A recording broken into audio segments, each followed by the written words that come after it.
Dièse chapitre 1, l'arrivée mystérieuse. Le soleil matinal caressait doucement les canaux d'Annecy, créant un tableau paisible où les montagnes se reflétaient dans les eaux cristallines. Dans le jardin de la famille Morel, Gaston, un majestueux berger du Caucase, montait fidèlement la garde.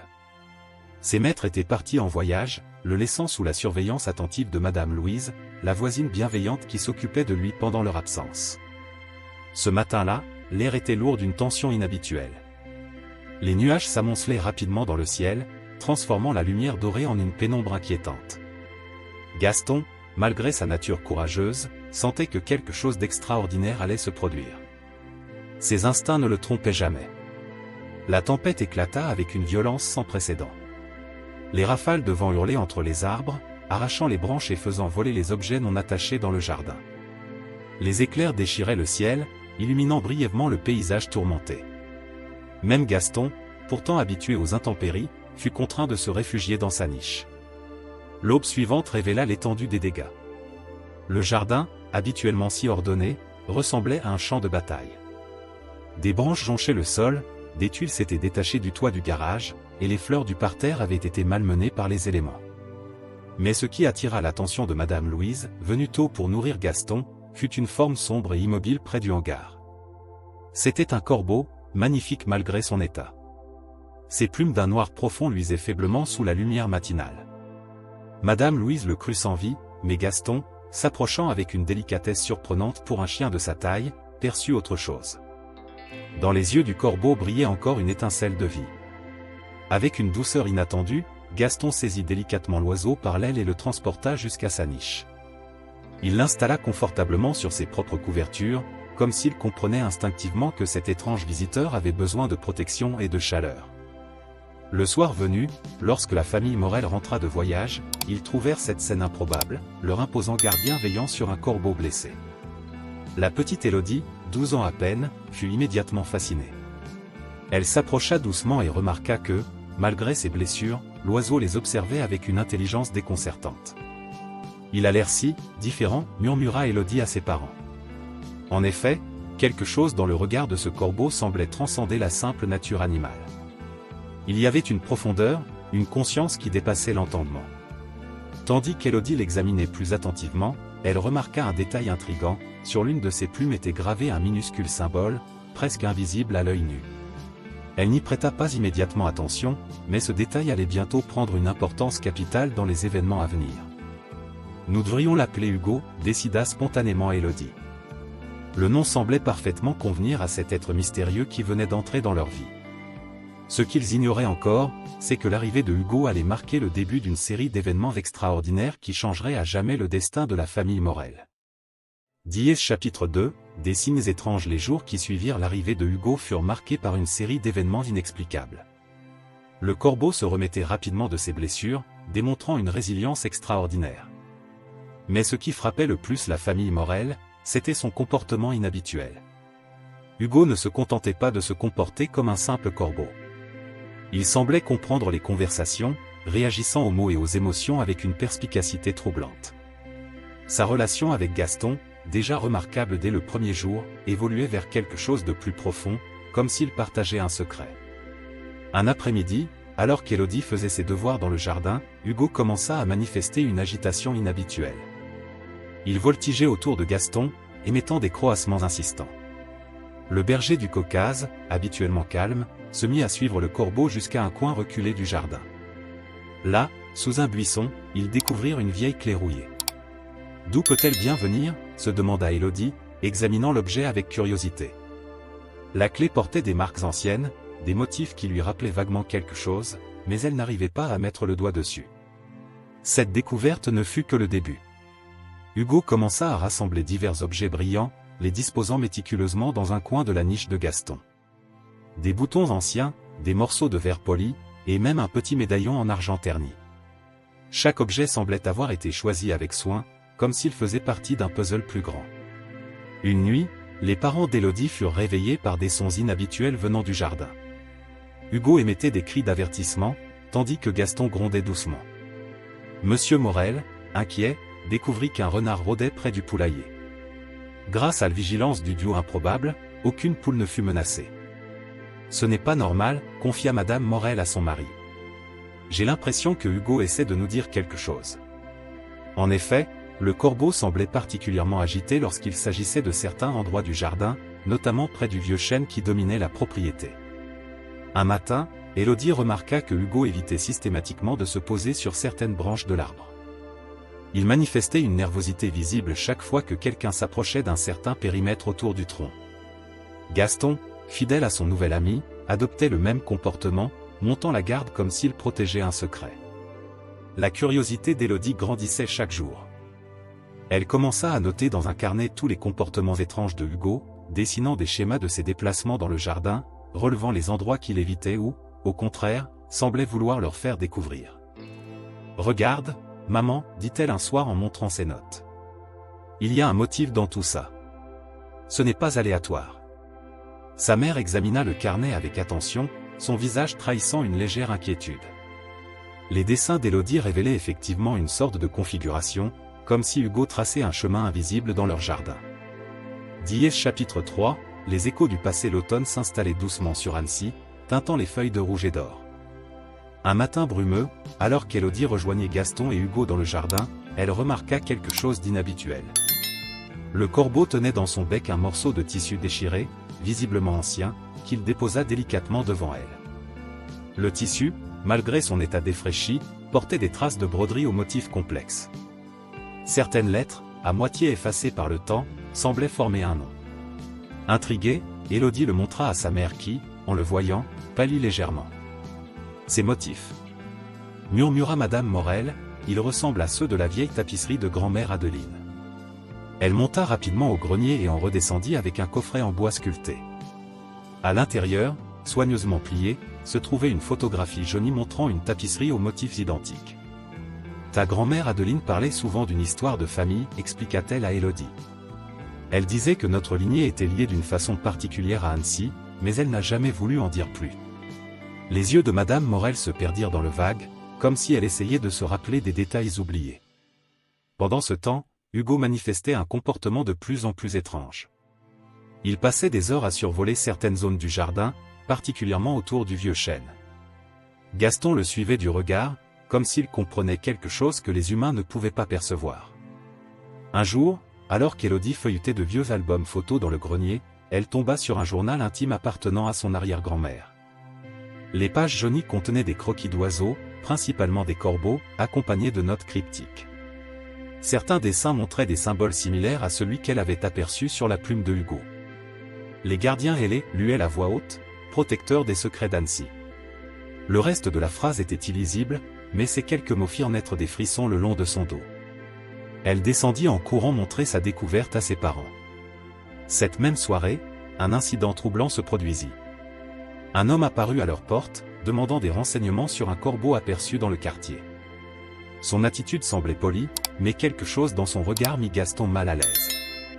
Le chien se plaça instinctivement entre l'étranger et la maison, tandis que Hugo, perché sur le toit, observait la scène avec une attention inhabituelle. « Nous n'avons rien vu de tel, » répondit Monsieur Morel, sentant l'inquiétude de sa famille. L'homme partit, mais son apparition laissa un sentiment de malaise. Cette nuit-là, Hugo et Gaston montèrent une garde particulièrement vigilante. Le lendemain matin, Élodie découvrit que Hugo avait rassemblé encore plus d'objets brillants dans la niche de Gaston. Parmi eux se trouvait une petite clé en argent, différente de la première qu'ils avaient trouvée. Elle semblait plus ancienne, plus travaillée, avec des motifs qui rappelaient ceux de la tapisserie. C'est comme s'il essayait de reconstituer quelque chose, murmura Élodie à Gaston, qui l'écoutait attentivement. Mais quoi? Le berger du Caucase posa sa tête massive sur les genoux de la jeune fille, comme pour la rassurer. Hugo, perché non loin, émit un croassement qui semblait presque approbateur. Diez chapitre 4, révélation nocturne. Le lendemain matin, Madame Morel examina le médaillon avec des mains tremblantes. Ce bijou appartenait à ta grand-mère Adeline, expliqua-t-elle. Elle le portait toujours autour du cou, jusqu'à sa disparition mystérieuse il y a 15 ans. Nous n'avons jamais su ce qui était arrivé à ses effets personnels. En ouvrant délicatement le médaillon, ils découvrirent un petit morceau de papier plié. Les mots, écrits d'une main élégante, étaient à peine lisibles, les gardiens et les protègent le secret. Cherchez la vérité dans les archives d'Annecy, là où les eaux rencontrent la pierre. Élodie remarqua que Hugo semblait particulièrement agité lorsque sa mère lisait ces mots. Le corbeau voltigeait entre le médaillon et une vieille malle dans le grenier, comme s'il essayait d'établir une connexion. Gaston, fidèle à son instinct, suivait chaque mouvement de l'oiseau avec attention. Dans la malle, ils trouvèrent un vieil album photo qu'ils n'avaient jamais remarqué auparavant. Les photographies jaunies montraient leurs maisons à différentes époques, et sur plusieurs d'entre elles, on pouvait apercevoir un corbeau perché sur le vieux chêne. Les dates au dos des photos s'étalaient sur plus de 50 ans. « Ce n'est pas possible, » murmura Madame Morel. « Ces corbeaux, ils se ressemblent tous. Et ce symbole sur leurs plumes. » Elle pointa du doigt une photo particulièrement nette où l'on distinguait clairement une marque similaire à celle que portait Hugo. Pendant qu'ils examinaient les photos, un bruit étrange attira leur attention vers la fenêtre. L'homme mystérieux qui s'était présenté quelques jours plus tôt observait leur maison depuis la rue. Cette fois, Gaston ne se contenta pas de gronder, il aboya puissamment, faisant fuir l'intrus. Hugo s'envola immédiatement, suivant l'homme à distance. Quand il revint une heure plus tard, il portait dans son bec un petit carnet en cuir que l'inconnu avait apparemment laissé tomber dans sa fuite précipitée. Les pages contenaient des notes sur leur famille et des croquis détaillés de leur maison. Dièse chapitre 5, l'héritage caché. Les jours suivants furent consacrés à une enquête minutieuse. Le carnet récupéré par Hugo révélait des informations troublantes. L'homme qui les observait était un chasseur de trésors, convaincu que la propriété des Morel cachait un secret historique lié aux premiers habitants d'Annecy. Madame Morel décida de se rendre aux archives municipales, accompagnée d'Élodie. Pendant leur absence, Hugo et Gaston maintinrent une surveillance accrue de la maison. Le corbeau semblait particulièrement préoccupé par le vieux chêne, effectuant des cercles incessants autour de ses branches les plus hautes. Aux archives, une découverte stupéfiante les attendait. Dans un registre datant de 1850, elles trouvèrent mention de leur maison et d'une légende locale parlant d'une famille de gardiens, protégés par des corbeaux au pouvoir mystérieux. Ces oiseaux étaient décrits comme les protecteurs d'un savoir ancien, transmis de génération en génération. « Regarde ça, maman !» s'exclama Élodie, pointant une illustration dans un vieux journal. On y voyait leur maison, et dans le jardin, le même motif que celui trouvé sur la plume de Hugo était gravé dans une pierre près du chêne. Le texte accompagnant l'image parlait d'un « trésor de sagesse » confié au gardien ailé.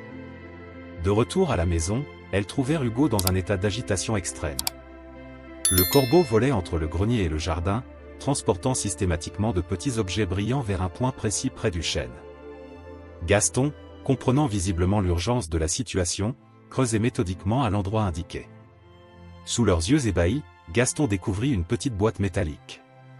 Le couvercle était orné du même symbole que celui porté par Hugo, et la serrure semblait correspondre parfaitement à la clé trouvée quelques jours plus tôt.